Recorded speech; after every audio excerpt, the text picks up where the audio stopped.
Good evening and welcome to News Stories this evening on Omalicha Radio 91.1 FM, your number one development radio station. I am Rosemary Mwabasi.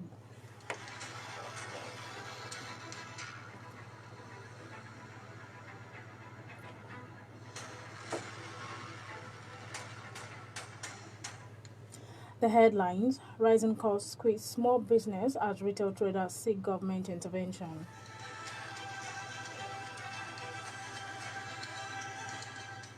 Senate threatens budget sanctions against non-compliant MDAs.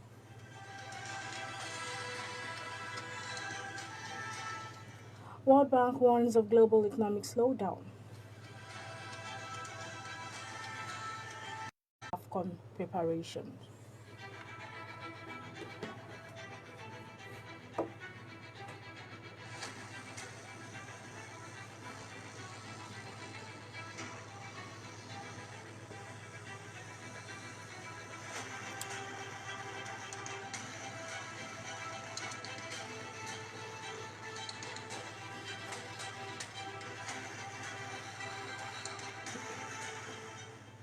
Now the news in full.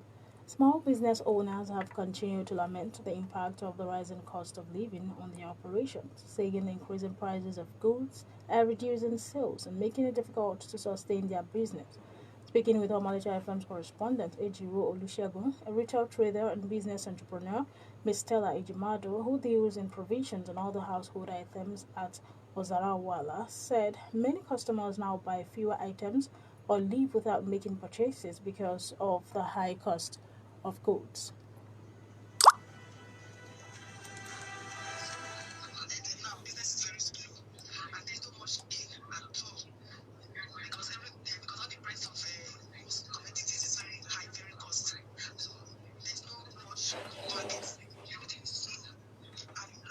Even a little bit better because last year when they that last year you see little gain because the price of commodities is not as cost as it is.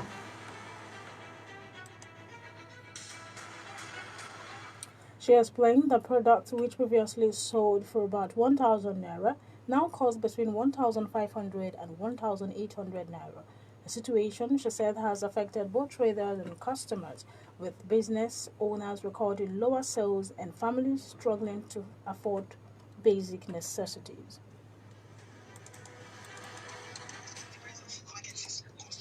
Kind of like when I buy, for example, now I used to buy oil. Last year I used to buy oil like maybe 1,400. We now sold 1,500. So this year now we buy oil now 1,800. We sell 19. So this one now the market is very slow because there's no money to buy and there's no money to sell. As human being, we have no choice. We will cope by God's grace. That's number one. Number two, if the federal government and the state government, the local government can help us, so to reduce the price of the commodities or assist us with the small scale business. We have to keep up. I keep.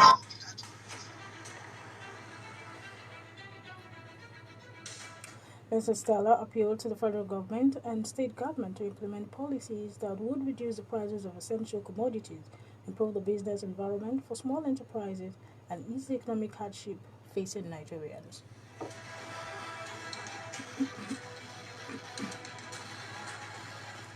The Federal Road Safety Corps (FRC) has intensified the efforts of traffic laws in Anambra State, arresting 121 motorists for committing 214 traffic offences during its ongoing nationwide operation Total Compliance. The Anambra Sector Commander, Bridget Asekono, disclosed this during an enforcement exercise in Oka on Wednesday. She was represented by the officer in charge of motor vehicle administration, Deputy Corps member Gloria Izugu. According to the FRC, the three-day operation is being conducted simultaneously across the Corps' 12 zones nationwide to promote compliance with traffic regulations and reduce road crashes. As the coroner said, the exercise combines public education with strict enforcement to curb traffic violations that often lead to avoidable accidents. She urged motorists to obey traffic laws, ensure their vehicles are roadworthy and adopt safe driving practices to protect lives and properties.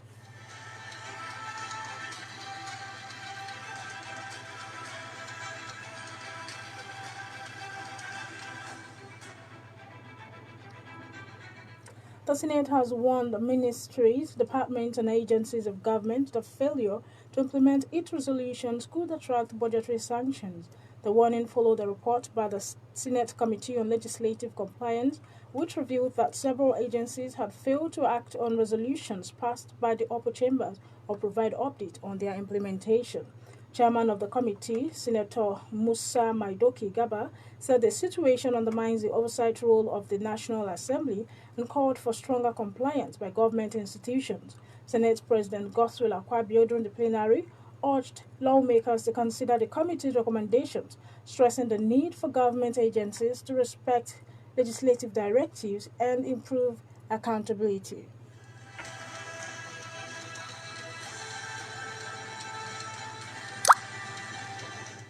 You're listening to the news on Omalicha Radio 91.1 FM Owerri. More when we come back from the break. Don't go nowhere.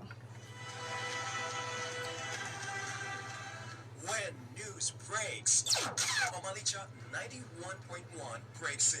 I admit the decision will impose extra burden on the masses of our people. I feel your pain. Reliable. I disagree with them. What they're actually preaching is the problem of Nigeria. The problem of Nigeria is accepting wrongdoing, accepting what is unacceptable. That is using God's name in vain.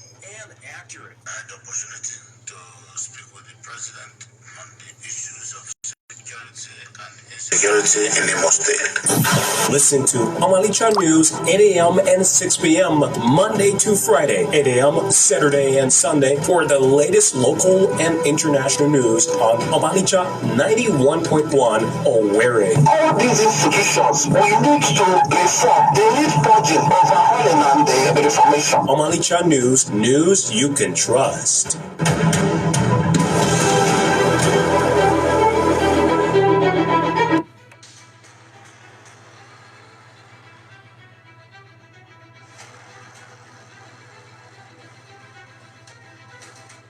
Welcome back. You're still listening to the news on Omalicha Radio. I'm Rosemary Umabasa. On the international scene, Europe is once again facing one of its most challenging wildfire seasons, with prolonged heat waves and dry conditions, increasing the frequency and intensity of forest fires across several countries. Climate experts have repeatedly warned that rising global temperature are making such extreme weather events more common, placing lives, property, and ecosystem at greater risk. Thousands of firefighters are now battling devastating wildfires across Spain and southern France as soaring temperatures, dry vegetation, and strong winds continue to fuel the flames. The fires have destroyed vast areas of forest, forced the evacuation of several communities, and prompted authorities to issue fresh warnings over the heightened risk of new outbreaks. Emergency services remain on high alert as efforts continue to curtail the blaze, while residents in affected areas have been urged to comply with evacuation orders. Officials say the extreme weather conditions are expected to persist, raising fears of additional fires in the coming days. Meanwhile, concerns are also growing over the wider economic consequences of ongoing global crisis. Geopolitical tensions continue to unsettle international markets, and economists warning that prolonged conflict could have far-reaching consequences beyond the countries directly involved. Rising energy costs, inflation, and supply chain disruption are increasingly weighing on economies around the world. Against this backdrop, the World Bank has warned that continued conflict in the Middle East could significantly slow global economic growth, projecting that the world economy may expand by as little as 1.3% in 2026 if the crisis persists. According to the institution, prolonged instability could disrupt global energy supplies, push oil prices higher, fuel inflation, and increase borrowing costs for governments and businesses. It says the combined impact could slow investment, reduce consumer spending, and place additional strain on developing economies already grappling with debt and economic challenges. The IFS Bank therefore called for coordinated international efforts to ease geopolitical tensions and maintain stability in global markets risk of a deeper economic showdown.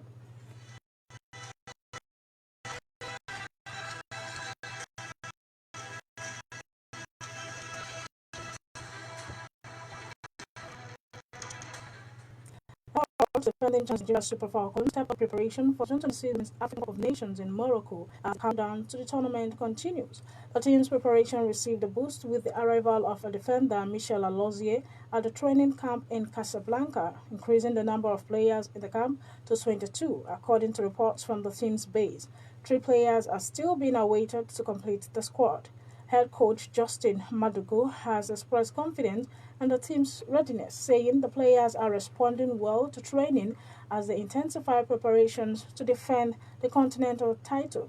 The technical crew is expected to use the remaining days before the tournament to fine-tune tactics and improve team cohesion. Nigeria, the record WAFCON champions, will be aiming to successfully defend the title they won in 2024 when the competition gets underway in Morocco.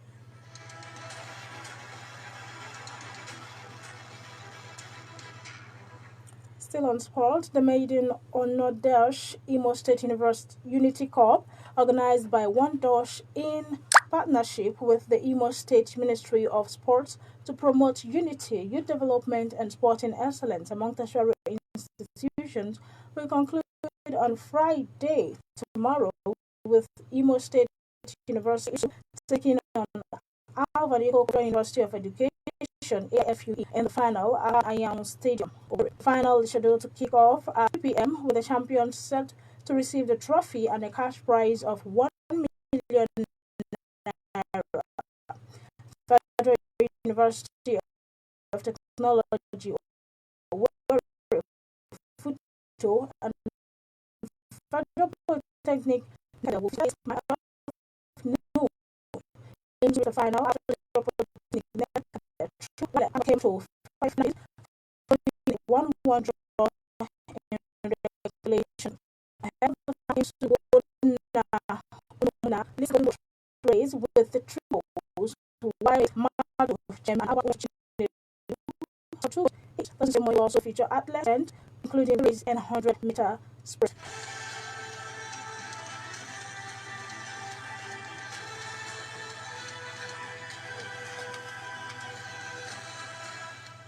And that's the news on Omalicha Radio. If you do have an eyewitness report or wish to make inquiries, do reach out to our news desk at Omalicha Radio 91.1 FM via calls to 090-3067-0799. Thank you for listening. I am Rosemary Umwabi. Good evening.